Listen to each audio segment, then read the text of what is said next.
Hey guys, did you know that I have a Patreon where you can support me and plus get awesome rewards? Or if you're thinking to yourself, but Julian, I want even more bang for my buck while still supporting you, you can pop over to my Redbubble and check out my awesome store with new designs appearing regularly. But for now, enjoy the video you're about to watch.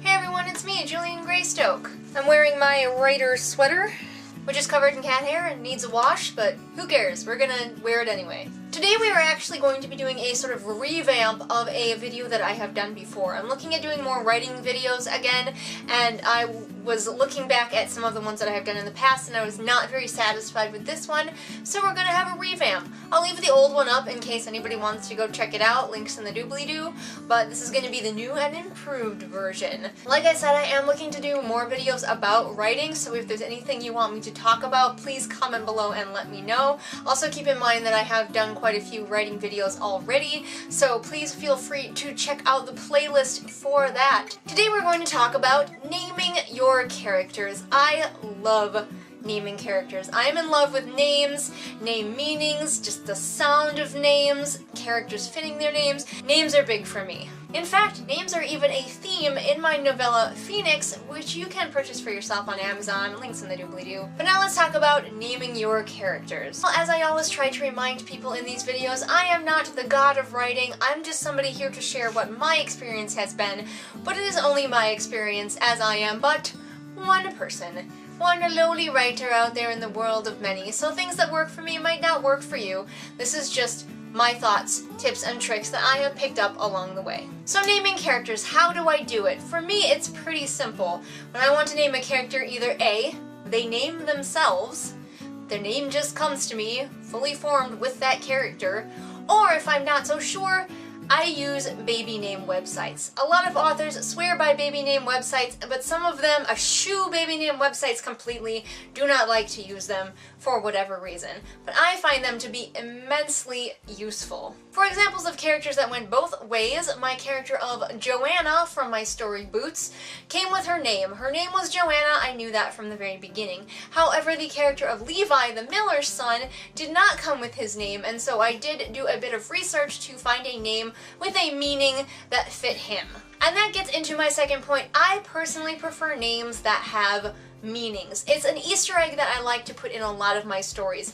People reading my stories can have fun looking up the meanings of the names to find out little tidbits about my characters. So this doesn't always work, especially if the character names themselves, but it's just something that I enjoy in my stories. I know some people think that's really gimmicky and don't like to do that, but it's something that I like to do. So I encourage you, if that sounds interesting to you, to leave those little tidbits for your readers if they feel so inclined as to look up the meaning of your character's name. However, do not get too bogged down in finding the perfect name with a meaning, because sometimes that can leave your character with a really obnoxious name that doesn't fit with the world just because you were too obsessed with getting the perfect meaning. It is really important when you are naming characters to make your names fit your world. Say if you were writing a historical fiction, it would be very important for you to go through and look at names that were popular in that time period. Also, the culture of whatever you are writing in. Even if it isn't a fantasy world, you're going to want to use appropriate names. If you are, say, writing in a fantasy world that is heavily influenced by, say, Irish mythology, you wouldn't necessarily want to go in there and give your character a Korean name. It just wouldn't work. So think about the world that you are writing and what sort of names your characters would have that would fit in that world and in that culture. Which brings me around to another subject, and that is inventing names. Especially if you're writing fantasy or sci-fi, the temptation is there to invent your own names.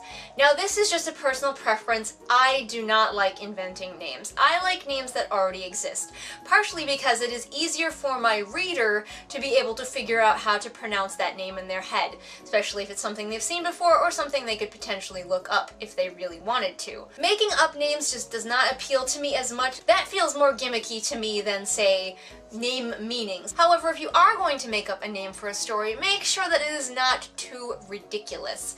You want your reader to be able to read it and not have to stumble over that word every time they come across it. If you want to give your character a big, long, ostentatious name with Y's and umlauts in it, consider giving them a shorter nickname so that you can have that in there. For one thing, so you don't have to type out that long-ass name every time, and for another thing, so your reader has something to easily pronounce that's not distracting. The sound of names are important too, and you want to be careful not to give people names that are too similar. Either too similar in spelling or too similar in sound. People are going to get confused if you have, say, a John and a Juan that are both main characters in your story, or if you have a Ted and a Tom. Definitely make sure that you are varying your names and you're varying like what letters they start with, what sounds you have, so that people can tell your characters apart easily at a glance, and they don't have to stop and be like, wait, was it Ted or Tom that was doing this? I don't remember, their names are too similar. And finally, I definitely recommend when you're looking at names to pick fitting names for who the person is in your story. And this kind of comes back around again to name meaning, but not necessarily so. It was brought to my attention the other day while I was reading a story, and I was reading along, and then we came to a bad guy, and his name was Charles. Say it with me. Look out! It's Charles! That is not a threatening bad guy name. Now, I'm not saying his name needed to be evil, make mwahaha, but Charles? It's just something to think about in your writing. Does this just at a glance sound like a bad guy's name? Like I said, they don't all have to be Voldemort, but they should not necessarily be Charles, or watch out, the evil villain, Steve is here. If you give your hero the name Lucifer, it's gonna bring up some connotations that maybe you didn't intend. Or maybe you did. Maybe it's that kind of book. Maybe you're playing a game with your readers. I don't know. But any way you slice it, names can be a really fun way to get into your book, get to know your characters a little bit better, and even leave fun Easter eggs for your cannier readers. I will say one more thing though. I recommend that you look around in the genre that you write in. Let's say you're writing young adult contemporary. Just have a glance around at what names are being used most commonly and maybe avoid those. Like if there's gonna be a bad boy in my story, I'm pretty sure that it's the one named Damien. So this has been Naming Your Characters with me, Julian Greystoke.